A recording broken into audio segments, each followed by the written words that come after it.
Namaskara and a very warm welcome to Prerena Patha, the root of inspiration, the podcast of the Karnataka State Obstetrics and Gynecology Society, which was spearheaded by our own president, Dr. Durgadas Asrana. Prerena Patha was born from a simple but powerful belief that doctors are not just healers of the body, but also seekers of the soul. That beyond the wards and the operating theaters and the long nights on call, there are extraordinary human beings with extraordinary stories, stories that have the power to ignite something within each one of us. And today, we are proud to bring you episode 6. Before we begin, we want to pause and express our deepest gratitude to Dr. Durgadas Asrana, whose vision and generosity made this journey possible. It's because of him that Prerna Patha exists, and it's because of him that we have had the privilege of sitting across some of the most inspiring minds in our country.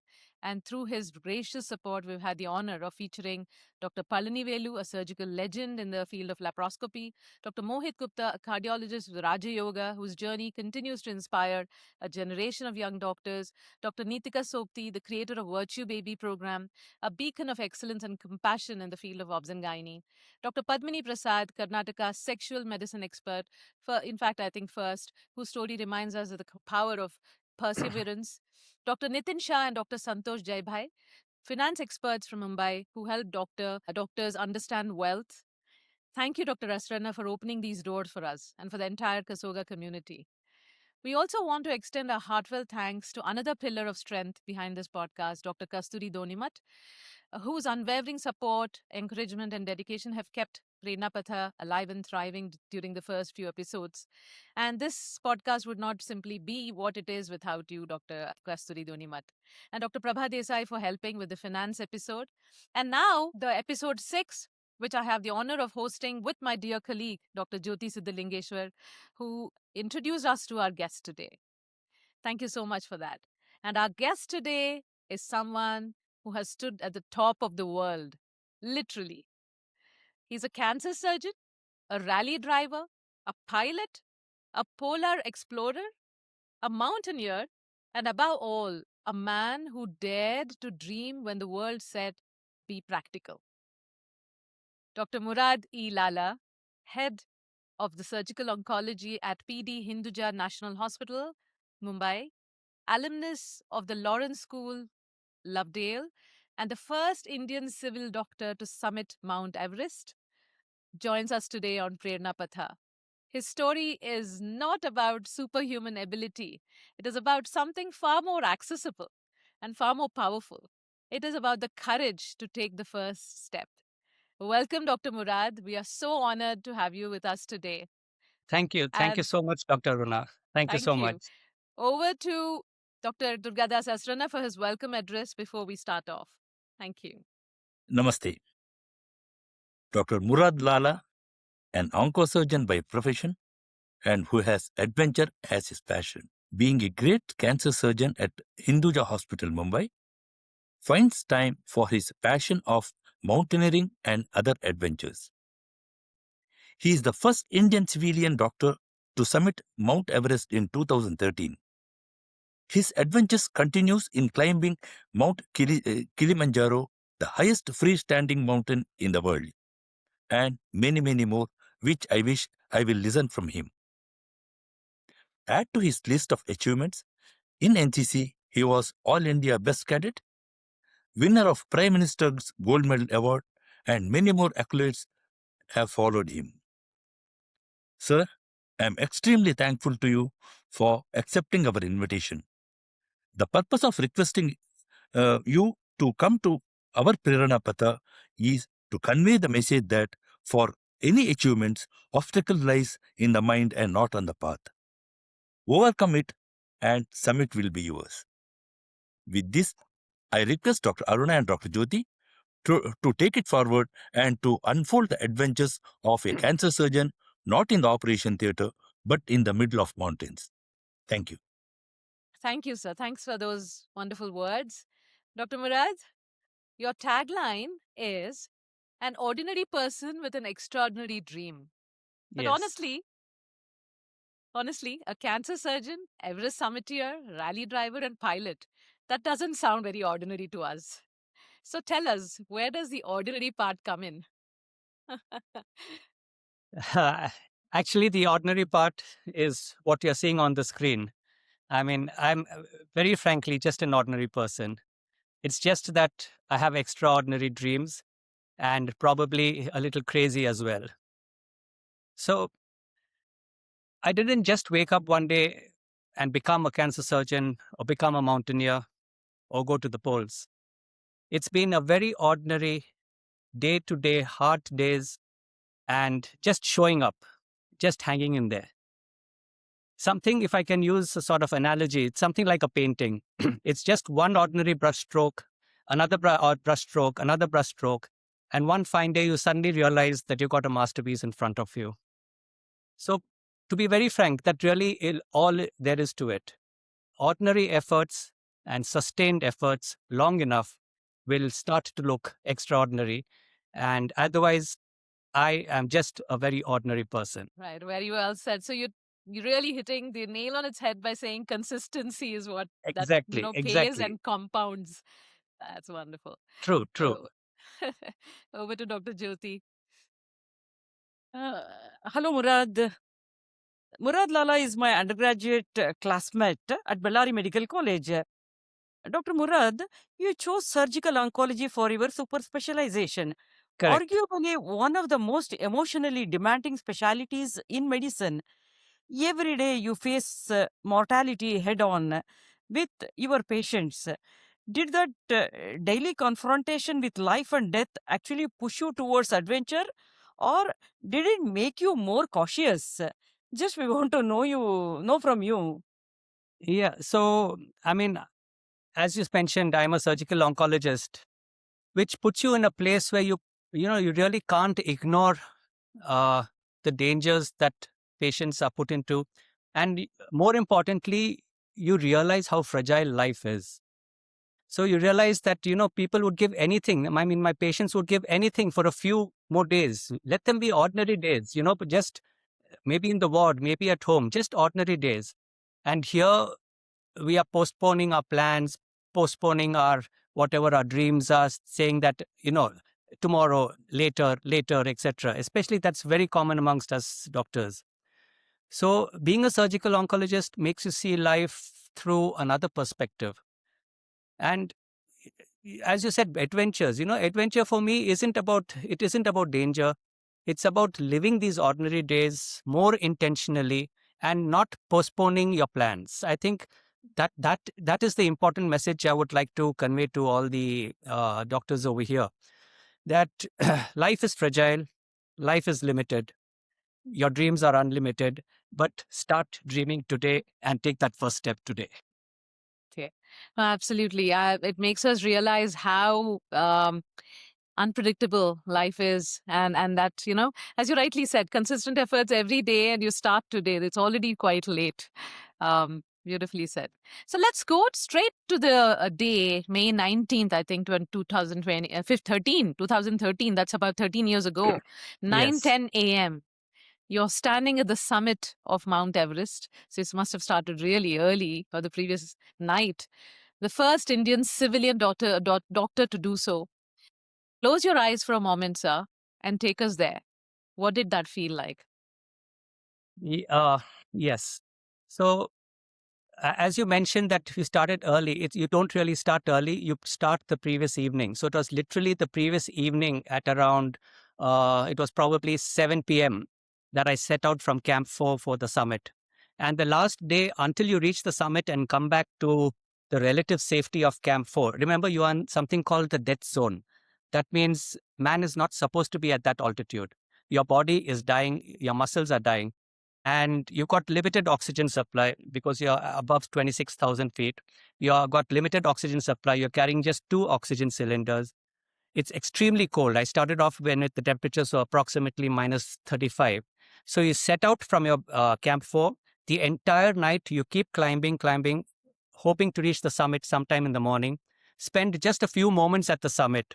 Take your photographs to document that you reached the summit and quickly come back down, because at any point of time, the temperature changes. If you stop too long, you get hypothermic and that's the end. the winds can suddenly pick up over there, and those are ferocious winds with, sometimes velocities going up to 150, 200 kilometers an hour. And so you have to get back down safely. Plus, it's playing on your mind after you reach the summit that most of the deaths on Mount Everest are on the way down, not on the way up. So all these things are playing on your mind, and you just want to come back to safety. So standing at that summit, literally you feel breathless because you're at an altitude where the oxygen level is just 30% that at sea level. You have to remove your mask, your goggles, your helmet, and photograph yourself on the summit to document that you've actually reached the summit. Otherwise, the Nepal government doesn't acknowledge that you reached the summit. But when you're standing there, it's not exhilaration, it's not celebrations. Trust me, you stand there in complete humility because you suddenly realize the insignificant smallness of human life. In front of Mother Nature, we are nothing. And in that moment, it really strikes you and becomes clear. It was never about the summit. It was challenging yourself, and it was self-realization.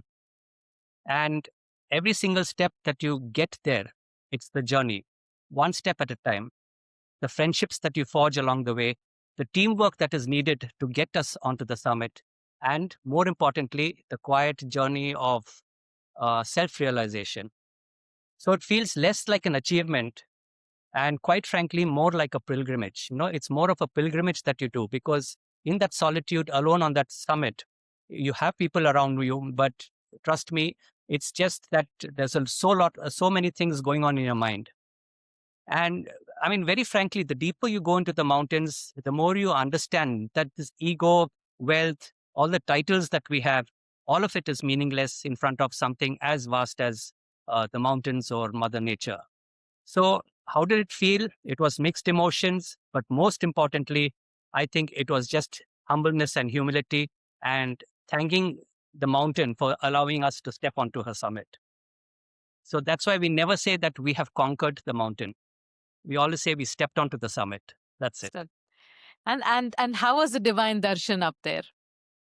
Oh, you have to be there to experience it. It is divinity, really. It is that. So it is surreal. But as I said, that you don't have time to sort of take in everything because you have to spend just a few moments over there and quickly come back down to the safety of Camp 4.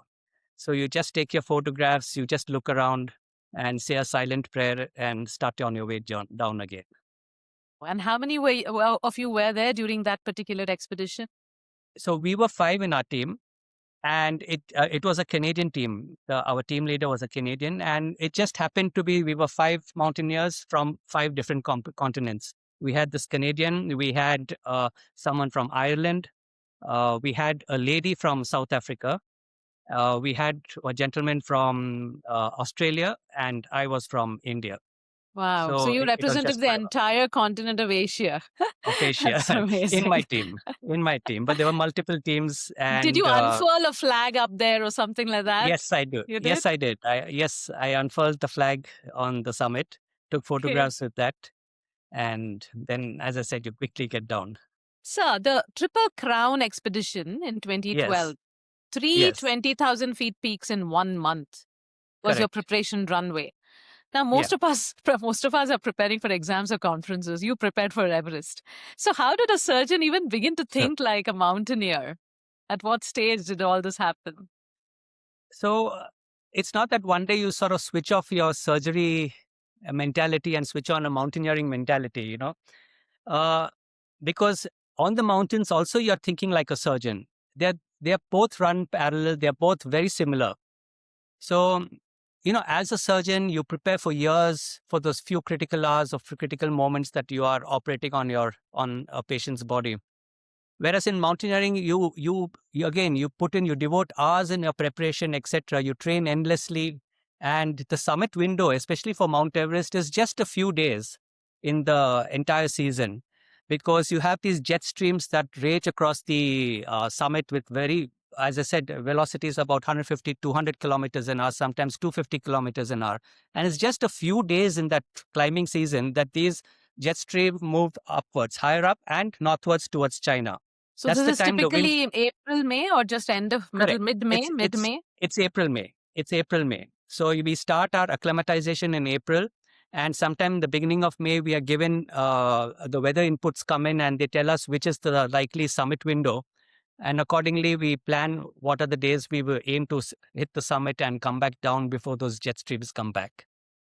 So, as I said, so they're both mountaineering and surgery are very similar. And why did I do the Triple Crown? It's because I had no prior mountaineering experience before I wanted to summit Mount Everest. And I looked around with a lot of groups, but unfortunately, in India, all the groups told me that I was too old to, start my basic and advanced mountaineering courses because I was 50 years at that point of time in 2013. So they said, you're too old. You have to be less than 40 years to start your training. And luckily, it was this Canadian Sir, group are that you said, sure? Are you sure about this? In about, 2013, you were 50, yes, I was which means 50. you are now 63? Yes. Oh This year my I'll be God, 63. unbelievable, unbelievable. So, Right, sir? Durgadasa? Can you believe that? Dr. Jyoti? Yes, Yeah, really yeah. unbelievable. the videos kind to me. I am actually old. So, yeah, so that's what. So I was lucky to find this Canadian group that said, come in and do these 3 mountains with us. And while we are climbing the mountains, they teach us everything that we need to learn about mountaineering, about crevice crossing, crevice rescues, and ropes, etc., camping. And once we go through that successfully on the 3 mountains, then he says, okay, you can come back and make an attempt at the summit. So that's how I was lucky. I got in touch with this group and I could go with them the following year. Murad, you usually said if you have not stumbled, you have not tried hard enough. Was there a moment on that Everest journey or in the years leading up to it where you genuinely thought this might not happen for me? What kept you going? Yeah, I mean, absolutely. I had, frankly, no business to be on that mountain. I mean, I was very presumptuous, sort of me to think that I will be able to, or at least give a good attempt at summiting Mount Everest. It's just that I was blessed. Everything sort of fell into place, and I could successfully summit this mountain. But as you mentioned, I actually believe that you have to push your envelope. You have to step out of your comfort zone and let failure become a part of the process that leads you on to success. So it's not every time that you're going to be successful in everything that you do. And similarly, there are plenty of moments on Mount Everest that, as I was climbing, I was thinking that this is getting tough. I mean, I am getting out of my comfort zone. But that is the entire idea of doing this journey. It is to become comfortable at being uncomfortable. I mean, but having said that, you must do this sensibly because, especially on the mountains, similarly with surgery, overconfidence will be punished. So you you have to be fearful. You have to take it step by step and be sensible and learn and know when to step back. Whether it's surgery again, when do you close the abdomen and say, no, this is inoperable? Same thing on the mountains. No, today I cannot do it. So there are many days that the weather changes, etc. And they say, no, stop here. Our Sherpas tell us, just stop here, wait. And then we have absolute faith in them and we stop there, wait, and wait for the opportune moment to continue our climb. So many days, especially in the nights, at once the sun goes down in the evenings, extremely cold, and we are in a cold tents on the ice floor over there. So it's extremely cold, and I kept wondering, I mean, what am I doing here? And then again, when the sun comes up the next morning, you get a little warm and you say, okay, I'll take this one more day. I'll just do one more day, one more day. And like that, those one days leads on to the entire journey.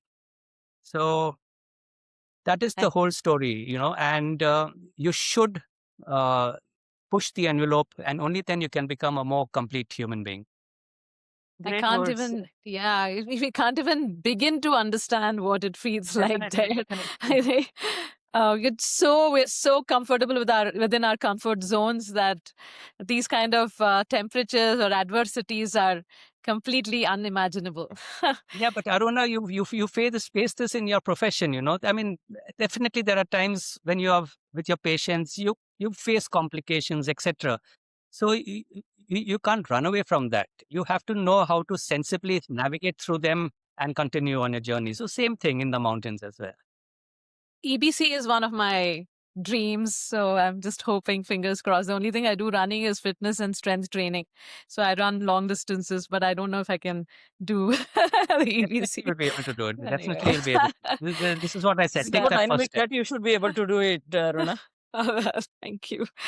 Sir, your quote is beautiful. You said, the miracle is not that I summited, the miracle is that I had the courage to take the first step.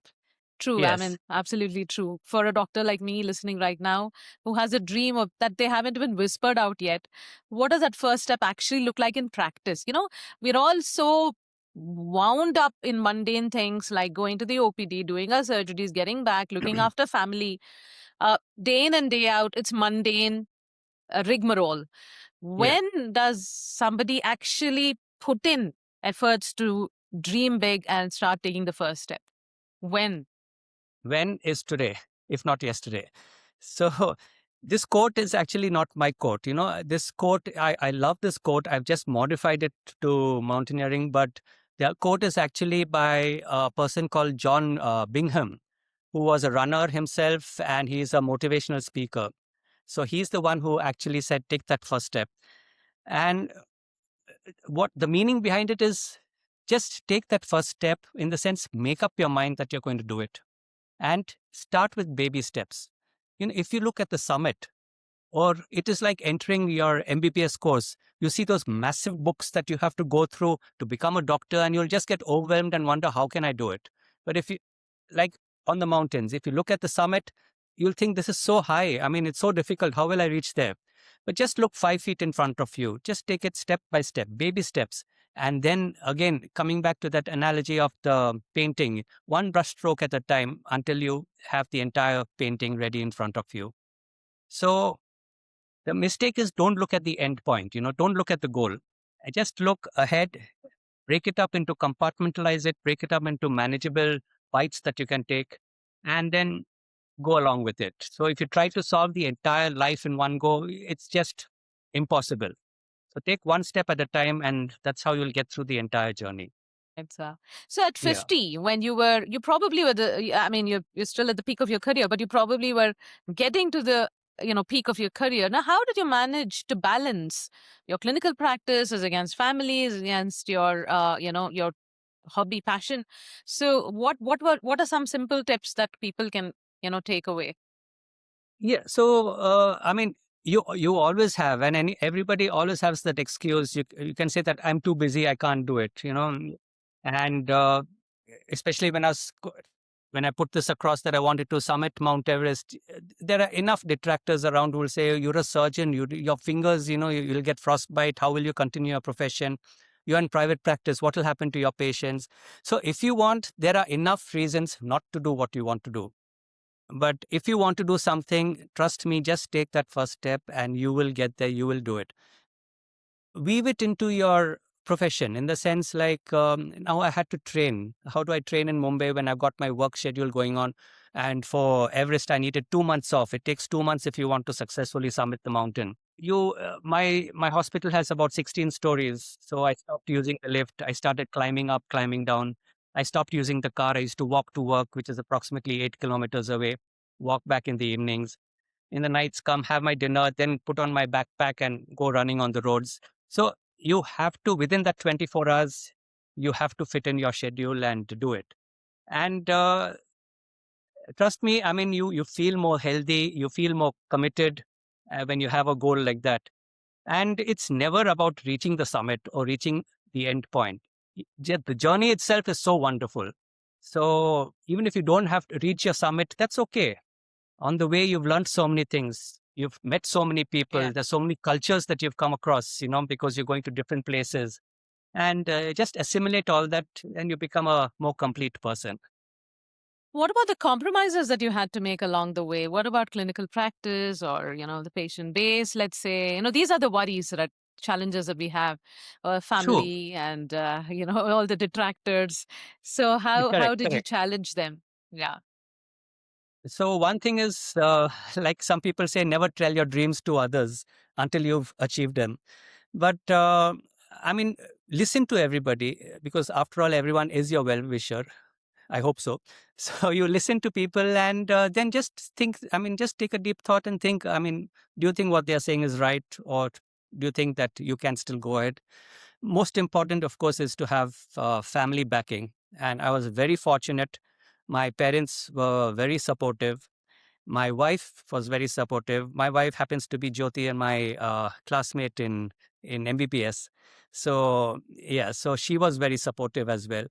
And when you have family backing you, then, I mean, there's no turning back. So that is very important. Regarding practice, I really don't know. I mean, like if I was in government practice, they'll say, how will the government give you so much leave, etc. When you're in private practice, they'll say, what about your patient base? You know, you lose your patients, etc. But so what if you lose those few patients in the 2 months? You come back and just think that, okay, now I'll start my practice once again. And I believe that a patient who's destined for you will be there for you when you come back. And if he's gone to somebody else, he's destined for that person. So life goes on, and Yeah. otherwise you'll never get Beautifully out said. of your Beautifully profession. said. So it didn't feel like a challenge to you. It was not a Not really. compromise. Not That's really. great. And I was very well supported by the hospital administration, you know, in the sense that for the hospital to give me 2 months leave, and I mean, their only thing was get back to us, you know, that's all.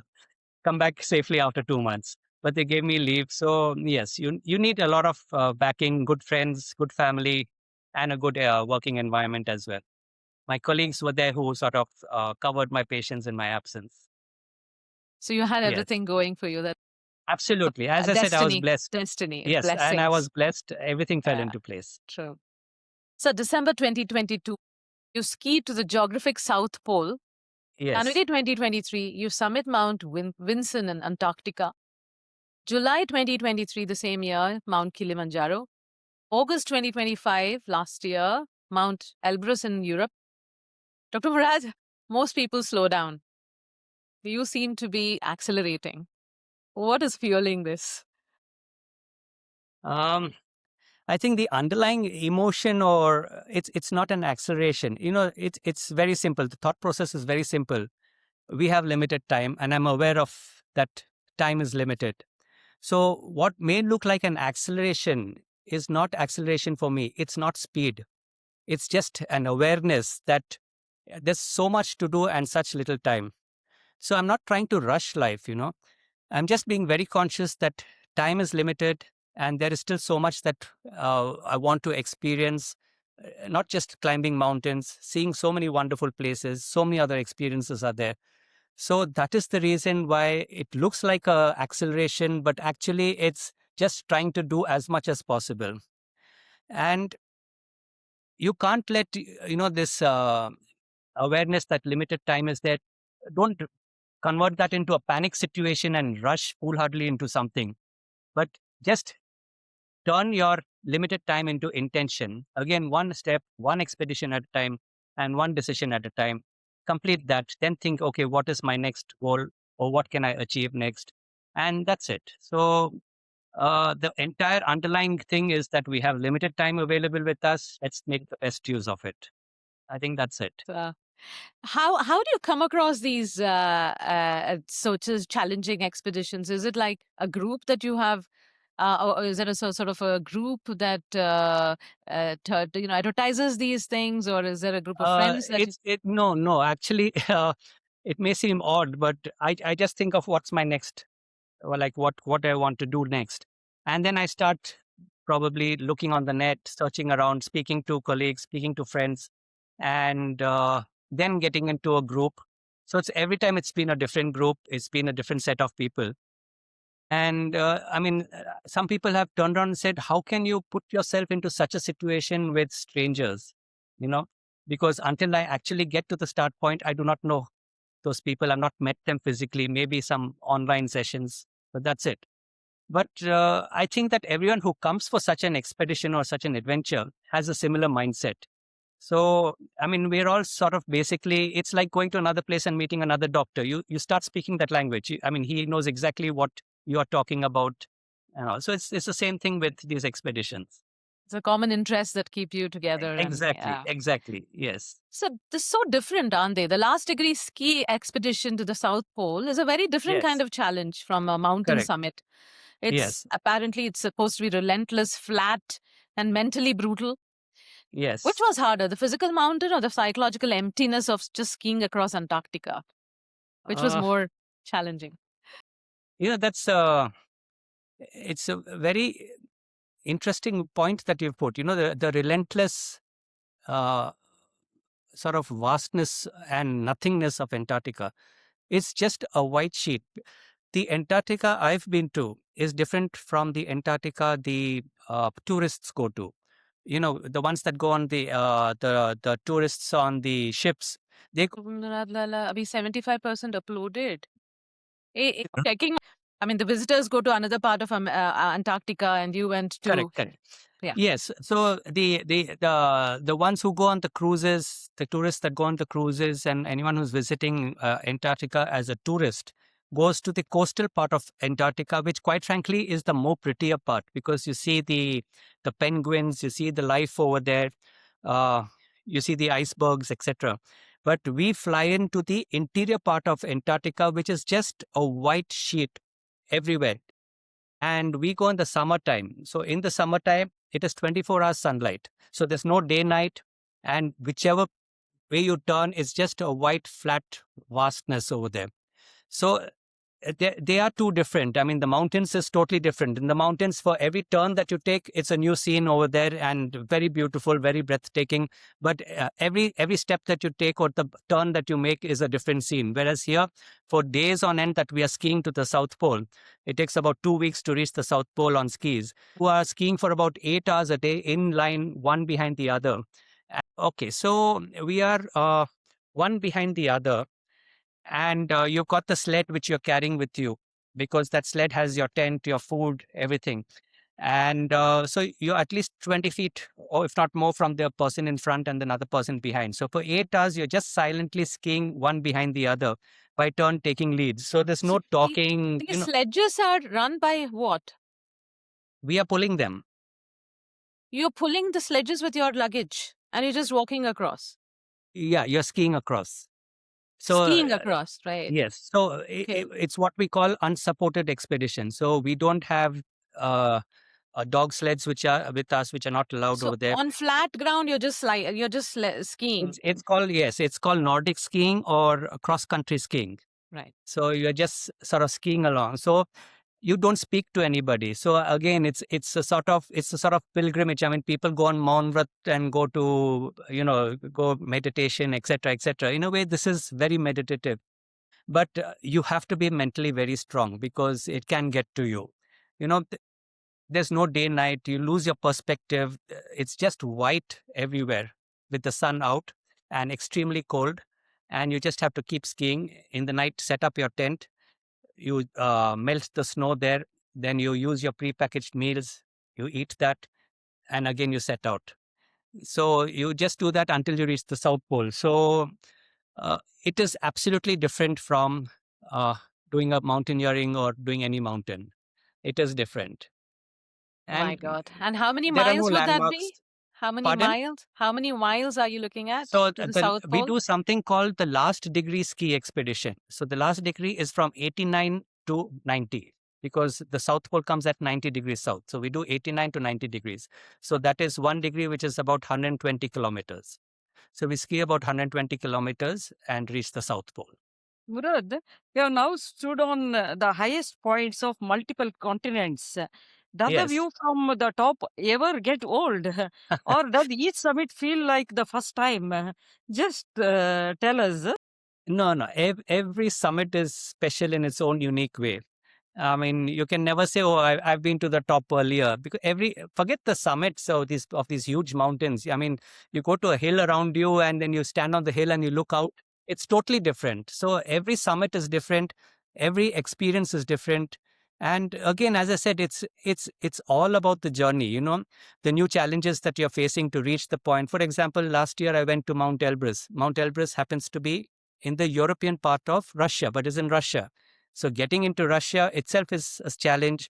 Then over there, unfortunately, because of the political situation, your Visa cards, your MasterCards don't work there. So then how do you get around that? So everything is a challenge, the language, everything. But trust me, the behind all this political thing and everything like that, when we are on the mountains, we are just mountaineers there. We are just human beings there. There's no political affiliation. There is no even male, female over there. You're all just mountaineers. And you realize that how frivolous all this is. I mean, basically, we all humans are social animals. And if we can just put the rest aside, there's so much we can do together. I mean, after all, it's one group of strangers just coming together, helping each other out, and getting onto the summit. It's a great leveler, isn't it? Just being Absolutely, there. I absolutely. mean, And in the midst of fact, nature, and nature is just the leveler. in fact, when we went into South to start our expedition for skiing to the South Pole, so that's where all the expeditioners come in from Chile together on that aircraft, and then we all put together. So there we allotted our teams, and it was very funny because there was a Russian team and there was a Ukrainian team. And they were very clear in Antarctica. If you guys want to come here for an expedition, there's no Russia, Ukraine here. And they put them all into one team.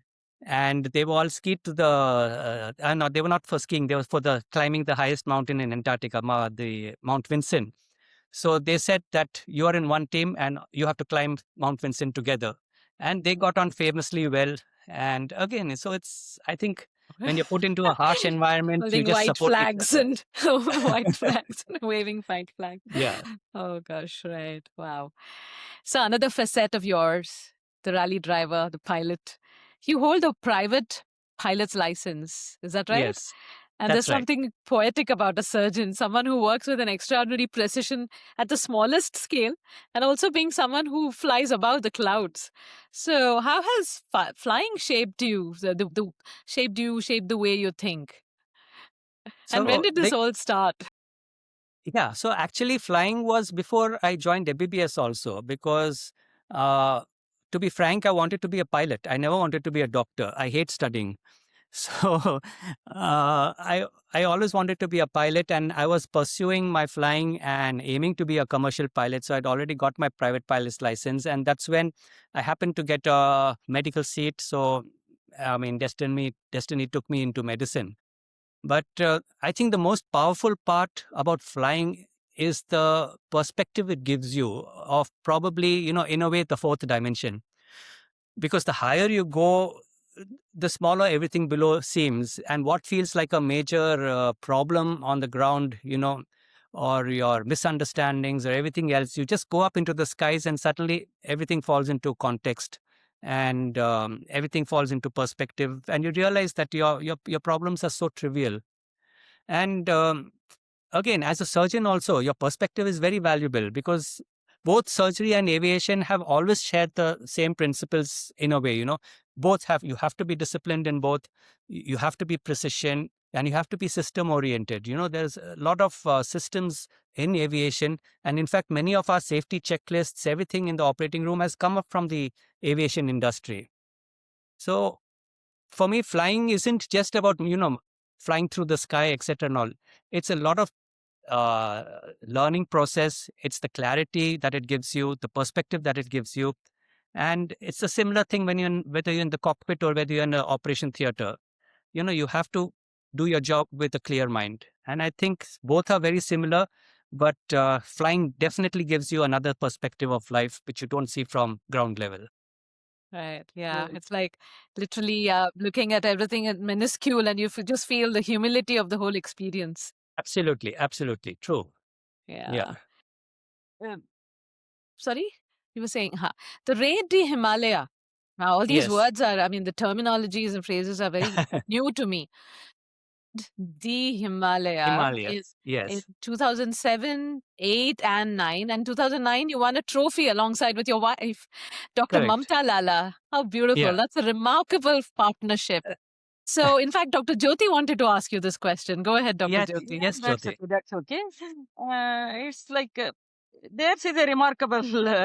Definitely, they make a great pair. That's a remarkable partnership also. You both are doctors. both with demanding careers. Like, you built a life together. How do you each make room for each other? And how do you all get together in adventures? Yeah. Just So explain this part. By the by, Mamata Lala is my classmate, MBBS classmate, and my best friend. His daughter also is pursuing oncosurgery, by the by, Aruna. His son is a pilot. yes. Oh, wow. Yeah, just how do you Amazing. all make it up? Just explain, Murad. Such high achievers and highly ambitious and passionate people. That's amazing. Yeah. So Mamta is my wife and Jyoti's classmate. During these Himalayan car rallies that we used to do, it's a 5-day race across the Himalayas, 5 to 7 days across the Himalayas, and she is my navigator. In fact, why during the rally in life too, she is my navigator, being my wife. So yes, and it's again, it's not about the racing, it's about getting to see the Himalayas, etc. And actually, when we are racing through the Himalayas, we kept telling each other, it's such a crime that, the scenery is so beautiful, but because of the race, we are just rushing from point A to point B. And probably that's when it really sort of the seeds was sown that no, I should not race through this, I should walk through this. And that's how I thought, okay, the next step I'll do is climb a mountain in the Himalayas. And then I went on to do Mount Everest.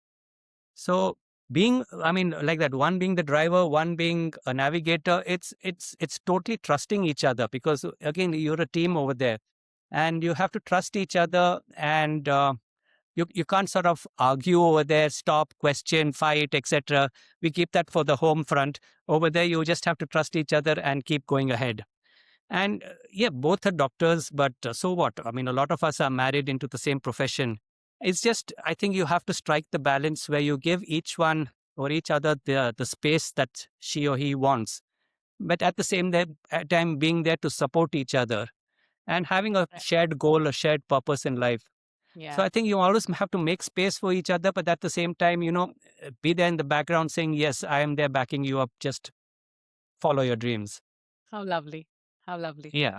And sharing the same passion as, Yes. life Yes. I'm lucky partners, that, yes. nothing like it. Nothing like Yes. So I'm fortunate that she's also adventurous and in her own way doing her own adventures. beautiful. Yeah. He's very adventurous. Mamata Lala is also very adventurous. I see. Whole family is What's your adventurous. specialization, sir? May I ask?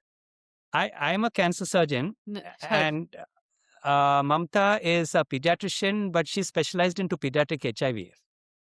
Oh, Yeah. is that so? Okay. Uh-huh. I see. Yes. In the same which hospital? No. She is in the government hospital here, the municipal hospital. Okay. Okay. Yeah. Wow. So I she's see. heading the department of pediatrics over there.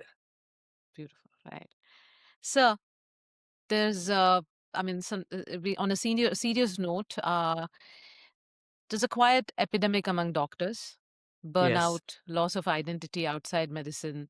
It's always, just within even medical conferences, be it the medical practice, be it the worry of litigation, be it the constant challenges and demanding patients.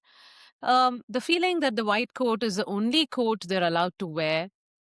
What would you say to that doctor right now? Because you describe yourself as someone who made time, right? True. What is it that can be done for those doctors who find themselves in that rigmarole Yeah. of doctor's life? So I feel that, my personal impression is every doctor needs to have a passion or a hobby outside of medicine. It could be anything. He might be a singer, may want to pick up an instrument, he may want to paint, he may want to go running, something, but just pick up some passion. Because if you pursue your passion, which is apart from your profession, it demands, in a way, the same qualities that you would require to be a surgeon or to be a doctor. You need discipline if you want to become good in that hobby or in that passion. It needs commitment. It needs preparation. And sometimes, or most, or many times, you require a mentor as well. So again, if you see that these are very common, both whether you're a doctor or whether you're following your passion, etc., and never feel guilty. Why is it that we doctors feel a guilt when we want to do something for ourselves? I mean, we are human beings. We have a life of our own. I'm not saying neglect your patients, but definitely carve out some time for yourself, for your family, and step out of this medicine, because that itself broadens your perspective. It humbles you, it challenges you, it challenges your assumptions. And because you learn so much more, you get to understand so much more. And in a way, you get to understand your patients better also, because you know what challenges that patient may be undergoing. So it doesn't distract you from your purpose. I will say it deepens your purpose. So you come back reinvigorated again into treating your patients. So definitely find a hobby outside of your profession and pursue it. It doesn't have to be climbing mountains or climbing Everest, etc. It could be anything small. It could be anything that grips you and gives you sort of a purpose.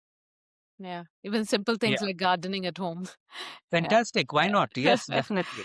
Right. Yes, Yes. sir. Yeah. Dr. Jyoti. Does adventure make you a better surgeon? Or conversely, does being a surgeon make you a better adventurer? Is there a two-way street there? Just tell us, Murad. Definitely adventure. I mean, surgery, medicine itself is the biggest adventure. I mean, I think we all know that. So it is definitely a two-way street, whether you're doing an adventure, following your passion, or following your profession. Because adventure, again, do not equate adventure with recklessness.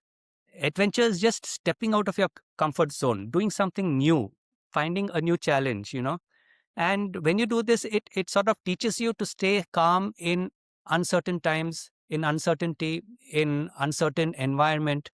And again, you bring that back into your operation theater, where the challenges that you face, again, it doesn't perturb you, you stay calm, etc. So I think that in extreme environments, whether it's the operation theater or whether it's the mountains or any challenge, you learn to adapt without panicking. And this ability is extremely important for us surgeons or doctors. But at the same time, being a surgeon also makes you a better adventurer, because you have seen life up close. You know discipline, you know preparation, and you know how to respect life. So you take your one step at a time without being sort of foolhardy or reckless. So don't take unnecessary chances, but prepare for it and then take baby steps. Again, as I said, both feed into each other and you'll become a more complete person. This is what I feel. That's it, sir. But I think you must have some sort of way of learning, isn't it? I mean, it's not easy for a surgeon to learn how to ski across the Antarctica. It's not easy to learn the things that you talked about, crevice crossing or safety at the crevices, or even rescue at the crevices. It's not easy learning how to fly a plane. So, what these are all not passive hobbies. They require a lot of attention to detail, a lot of learning them properly. So, what does that say about how you approach anything that you decide to do? What is your learning technique of such No, diverse things? so correct. So as I said, once you you get your goal, or you get your sort of your perspective, or your next hobby, or your next goal, whatever you may call it, you start saying, how do I prepare for it? Because if you are foolish and you just jump into it, obviously you're going to have mishaps, you're going to have accidents, etc. So you think, how can I prepare for this? And as I said, that part for me is very exciting. For example, when I wanted to ski to the South Pole, it was the preparation in Norway that I underwent. That taught me so much. It was such a new experience to me. And Mamta came along with me for that. And it was such a lovely experience that both of us had, because we had never held a pair of skis before that. And then you have to learn how to ski, you have to learn Arctic survival, polar survival, etc. And again, getting to the South Pole actually was incidental. My Right. I'm very So when we trained in Norway, the next year I was supposed to go to the North Pole, and I think I was supposed to leave. I'm not sure, end of March. It was just before 5 days before uh, or 5 days after the COVID struck, and the lockdown happened. So we had to cancel everything that year. The following year was also COVID, so like that 2 years went in COVID pandemic. Then when we were supposed to go, when we go to the North Pole, we have to go to a place called Svalbard, which is north of Norway. to a place called Longyearbyen, which is the highest inhabited place in the world. And from there, we set out to a special platform that is made on the ice, because on the ocean, where we land over there, and from there we set out. That place which we were supposed to land is manned by the Russians. And the Russian-Ukrainian war had broken out, and that's why the Western embargo was there. So they said, if the Russians doing it, then you can't use our airbase in Norway to go there. So again, because of the political situation, it was cancelled. For 2 years, that was happening, that was cancelled. And then we at last got a chance. The Russians said, come via Siberia and we'll go. So 2 years back, we went via Siberia. I was in Siberia. We were waiting there 3 weeks. And they had prepared that sort of runway on the iceberg. But the day we were supposed to go, it cracked. So we could not go. And then again, it's a very small window of just about 2-3 weeks.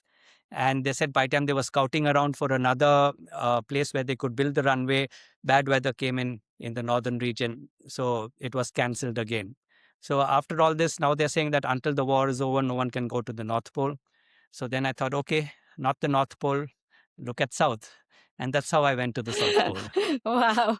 If not the North Pole, why not the South Pole? Oh my South, God, what yeah. spirit, what spirit. Right, over to Dr. Jyoti.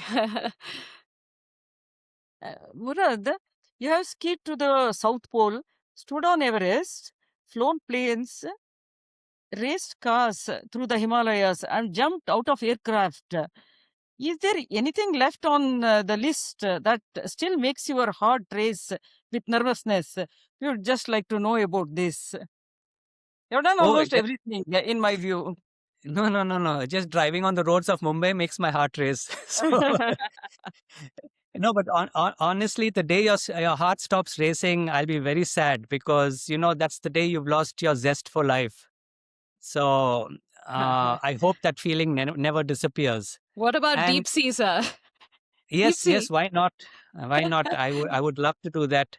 I just once I've done a tandem dive at the Great Barrier Reef in Australia, and it was amazing. So yes, why not? But I think that, all as I said, Panchabhutas you've conquered, no? Akasha, Prithvi, Jala, and Agni, of course, not Agni, right? Vayu. Lot of adventures in your bucket list still. Yes, why not? From Murad So, a Lala. lot of adventures, and as I said, don't postpone life. Don't postpone life, and try to do this while we are healthy, while before arthritis sets in, before your other comorbid conditions set in. So I think try to pursue your passion, and don't say later. Don't say I'll do this later. Do it today. And I think, so I hope my heart never stops racing, or I never stop getting that flutter that I feel, or the nervousness. What's your that next adventure this year or next year? I really don't know. So, I mean, again, with the political situation across the world, I really don't know what it's going to be, but I'm getting restless. I want something else right now. Mumbai roads. Yes, that's always there. Right, sir. So I think your tagline says ordinary person, extraordinary dream. And after everything you've done, do you still feel ordinary? I don't think you should. And I think still, a humbling feeling is humility, and the humbling feeling, you're such a humble person, despite all that you've achieved. That speaks volumes about you. And is that feeling perhaps the secret to everything, maybe? The secret of staying young, looking young, a racing heart, and a lovely, passion for adventure. Possibly that is what it is, a secret. What do you have to say? So I mean, very, very frankly, I mean, thank you for those kind words, but I'm truly just an ordinary person, and I think the important thing is to stay grounded. And the moment you start believing that you're extraordinary, that's when you stop doing ordinary things. And if you stop doing ordinary things, you don't get to be extraordinary. So I think keep your feet firmly on the ground, but keep your thoughts in the air. Well said, sir. Thank you so much indeed. And that, dear listeners, is a story of a man who refused to let the white coat be the only thing that defends him.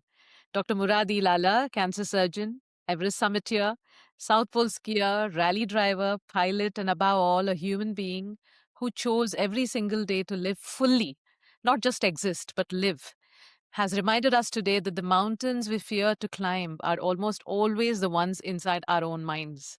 He said it himself. The miracle is not that I summited. The miracle is that I had the courage to take the first step. So, dear doctors, whatever your mountain is, a skill you've been afraid to learn, a dream you've been afraid to speak, a life you've been afraid to live, may today be the day you take the first step. And I, for sure, am going to work on EBC and I'm going to get in touch with you. Before normality, as Dr. Murad so beautifully puts it, is a paved road. Before normality, there is a paved road. It is comfortable to walk on, but no flowers grow on it. Go find your flowers.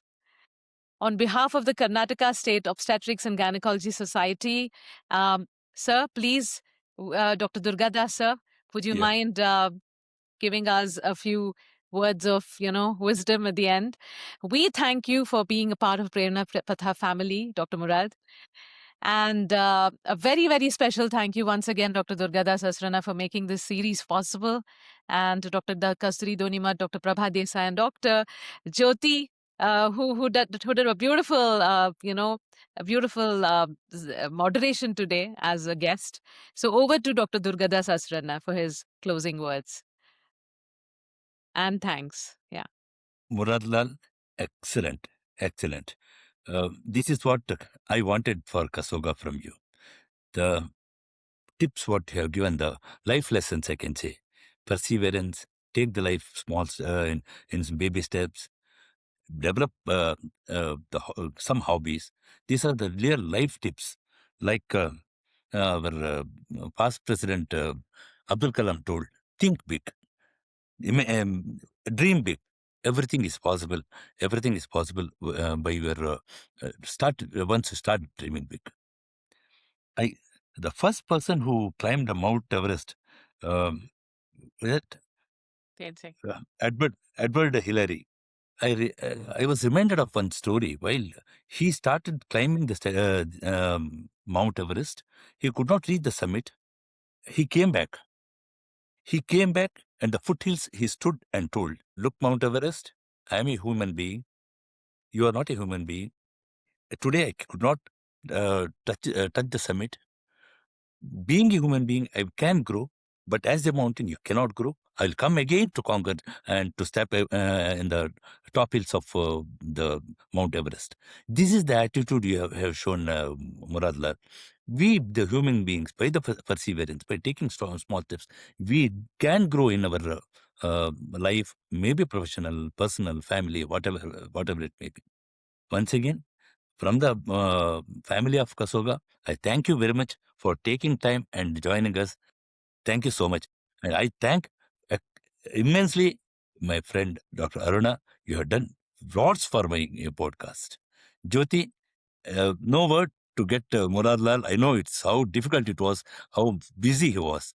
Thank you for all the efforts you have put in. Thank you from the office of KSOGA. Thank you, sir. Thank you. And it's really it's a sad moment for us to wind up Prerena Patha. I really hope that it will carry on under the next president's regime. But I would like to say Prerena Patha, the inspiration route today with this last episode, the Episode-6 for this year at least, has really put everything in perspective. And beyond perspective, from up there, from down here, from, across Antarctica. This episode has been amazing. Thank you so much indeed from all of us, Dr. Murad Lala, and we will be in touch. Thank you so much for being here and sparing your valuable time. I know you've been traveling widely, but you made time for us, and it really means a lot to us. And until our next episode, hopefully, if possible, of Prerena Patha, the route of inspiration. This is your host and Dr. Jyoti, our host who joined us today, signing off with a heart full of gratitude and a spirit ready to climb. Jai Hind, take care, and keep walking the unpaved road. Thank you very much. Thank you.